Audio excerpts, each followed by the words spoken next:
Whether you're a new player or someone looking to start a new character, ultimately when it comes down to creating your new tank, you're going to have to decide on which class to go with. And if you ask for assistance in this matter, often you'll be told DK best tank and left at that. And while that is certainly the correct answer, it's perhaps not so helpful. In this 4-part video series then, I want to look at each of the classes and why they make sense in terms of making them a tank, looking at the strengths, the weaknesses, and also how flexible they can be to help better inform you as to what class you're going to be picking for your new tank. So, with that being said, how are we actually going to go about doing that? Well, we're going to look at each of the 3 class trees, breaking down the passives and abilities and grouping them into certain sections with regards to tanking. And there are 3 sections we want to focus on. So the first section is self-sustainability. And this pretty much means how well can we maintain our health bar without having to rely on the group to keep us up, and also how well can we keep our stamina and magic pulls up, meaning that we're not suddenly losing stamina and not being able to block anymore, for example. The next section is group utility, and what this means is how much can we support our group in terms of ad management and in terms of things like healing. Now, while in easier content this isn't required, certainly when you get to harder game content where your group is under a lot more pressure, anything you can do as a tank to help alleviate that is crucial, and why group utility is one of the most important things you have to consider when you're choosing which class to pick for your tank. Finally, we're going to be looking at flexibility. And while this is very strongly related to group utility, the reason it goes into a different section is that sometimes these skills won't be employed at endgame, as it's really only designed to help out newer groups, perhaps your random dungeon group for example, which are lacking some certain key buffs. A prime example that comes to mind would be the major weapon or spell damage buffs, which sometimes are not run at lower level. With that said, let's now look at self-sustainability with respect to Dragon Knights and why they make an excellent choice as a tank. The first tree to look at is Ardent Flame, and in terms of self-sustainability there's not too many standouts.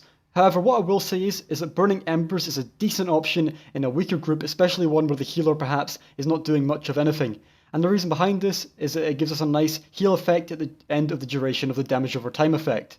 Now, this can also be activated early, and if we cast this time and time again before the duration expires on a single target, it's going to heal us of whatever damage it's caused already, though keep in mind obviously the heal will be larger the longer we let it tick for.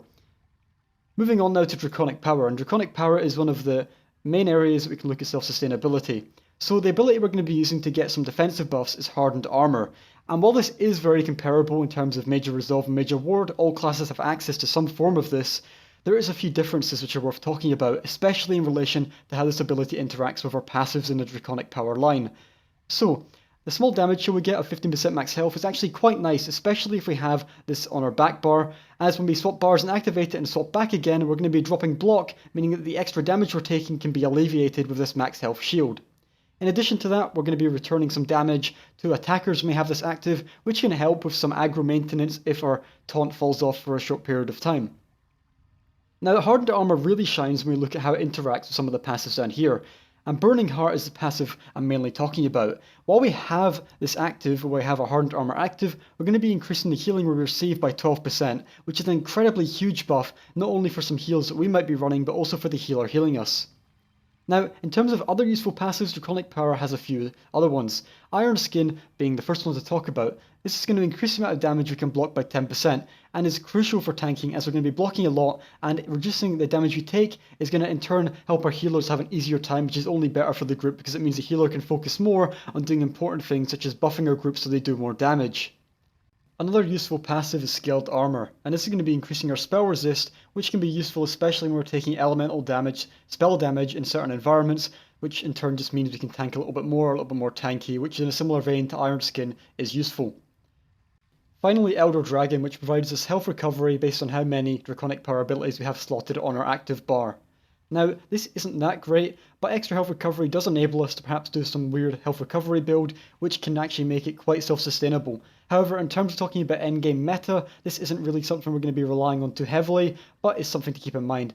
And if we're running Vampire, which gives us a severe health recovery impediment, it's not going to be useful really whatsoever. Earthen Heart is another great self-sustainability tree, and is the reason that Dragon Knights actually come out on top in terms of self-sustain overall. So the first ability I want to talk about is Igneous Shields. Now, Igneous Shields is excellent because it provides us with a strong damage shield, which in turn makes us less reliant on healers. This means that we can tank big hitting abilities without dying more effectively. In addition to that, it also pairs very well with the passives we have in this tree, and the passives create a cycle, at least that's how I like to think of it, of self-resource sustain, which actually means that we're not really reliant on shards, on external abilities, and it's why Dragonite tanks are the best in the game at the moment. So what do I mean by a cycle? So by casting Igneous Shields, we can see for the Helping Hands passive, we're going to be getting 5% max stamina back per cast. And since meta stamina Dragonites have high stamina pools, this is a significant amount which helps alleviate for the lack of stamina recovery while blocking. Now, while we do this, it's worth keeping in mind that we're casting a Magicka ability here, which means our Magicka pools are going to be going down. However, the longer we're tanking, it means the more ultimate we're generating, which in turn allows us to activate ultimate abilities such as Aggressive Warhorn. Now when we do this, this is also going to activate the Battle Roar ability, which is going to restore a lot of stats. And as you see here, it's going to be restoring 41 health, 22 Magicka, and 44 stamina for each point of the ultimate's cost. And it's a significant amount of kind of resource injection. So when we inject this back into our system, it in turn fills up our Magicka pool again, allowing us to cast more Igneous, which then gives us more stamina, allows us to tank for longer to get our ultimate back up, and then we can cast it again. And in addition to that, you can also use a potion to get further resources back. And this means that overall, really, Dragonites have incomparable resources stay. Nothing really compares when you look at the other classes. Let's now move on to group utility, and once again back to Ardent Flame.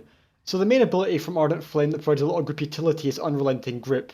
Now this is great because it allows us to pull enemies into us, which is really important as many DPS builds incorporate AoE abilities into their build, and you can understand why having all the enemies grouped into one position is going to be beneficial because their AoEs will hit all the targets at once without having to require the DPS to constantly change their ability location-wise, which will be a loss of DPS.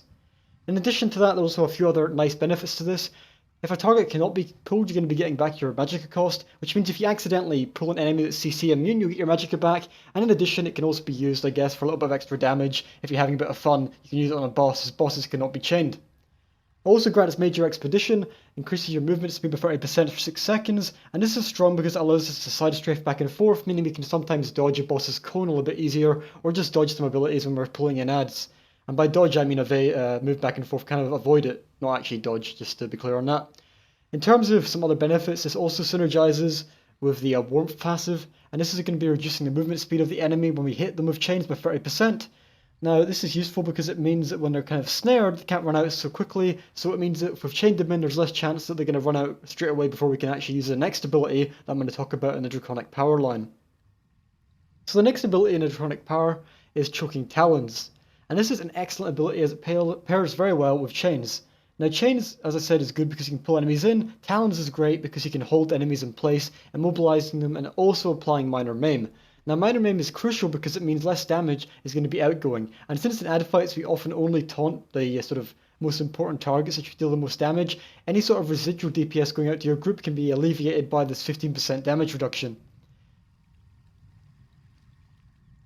Finally, I want to talk about Elven Heart, and we already talked about Igneous Shields, but the major mending component we did not, in addition to the allied shield. So this ability is going to shield your allies with a decent damage shield, as you see there. It's half the value of our own, but still a very large damage shield, especially on allies who have quite low health pools, anywhere in the region of 60% of our, 67% of our health pools. So it's quite significant.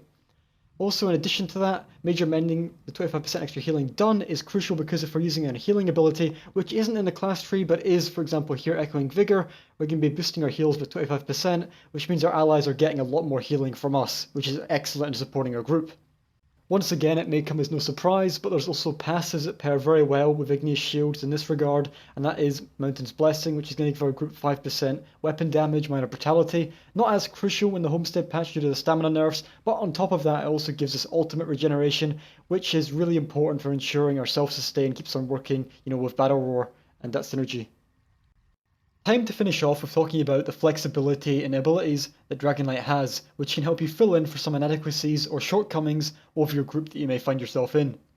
So the first ability to talk about is in the Ardent Flame line, and it's Fiery Breath, but you have to morph it to Engulfing Flames, and when we do it says that effective enemies take additional damage from all flame attacks. This means that abilities like Meteor are really powerful ultimate that DPS use if they're Magicka based and sometimes even stamina based. In addition to any flame damage is going to be increased on the target they're fighting, which is quite a nice damage boost and is worthwhile using if one of your group members is not using it, especially in 4-man content with high flame damage Magicka DPS. Moving on to Draconic Power.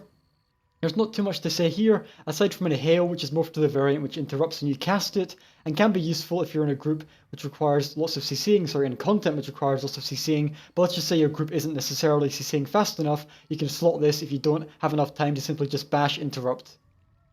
When we move on to Earthen Hearts, there's a few abilities worth mentioning, though one of them isn't quite used so much anymore, but the first one is quite important, especially when you're leveling up and DPS don't have access to these buffs, is Igneous Weapons, as it gives our group Major Sorcery and Major Brutality, which has 20% damage increase to spell and weapon damage, and will honestly see big results when you're leveling up your character house as a tank if you're in a random dungeon, and the DPS you're leveling with don't quite have access to these buffs yet.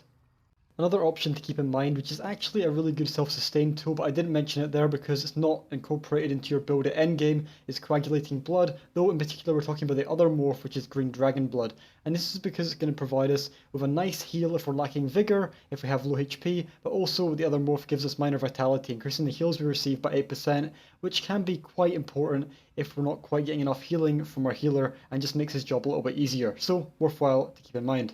Now at this point you might be thinking I've forgotten about ultimates as we're at the end of the video almost, but don't worry, I do want to draw attention to Magma Shell in particular, as it's an excellent ability not only limiting the damage to us to 3% per hit, which makes us much more tankier, but also provides a group damage shield which can keep our DPS alive in AoE damage environments which might otherwise kill them. However, it's in the last section because we're not often going to use it, as in general it's almost always better to use Aggressive Horn, as it buffs our group's stats and also increases our DPS, which is overall better than some temporary damage shield, and we should have belief in our healers to keep us alive. Now there are a few other abilities worth mentioning, but they're not quite on the same level as ones I just mentioned prior. However, just for the sake of being complete, Petrify and Ash Cloud are both decent ways of controlling ads, but not ones you're going to be using whatsoever in most environments, and in all honesty were a lot better back in their day and were used, for example, in Vet DSA. So, that's about it guys. I hope you really did enjoy this, and well, there's going to be 3 other videos to come, so please do let me know in terms of feedback if there's anything I could improve on, as it really is important to me that the videos are as best as they can in terms of how they're delivered information-wise. So that's all for now. Thanks once again for the support, and I'll see you all in the next video of the series. Bye bye.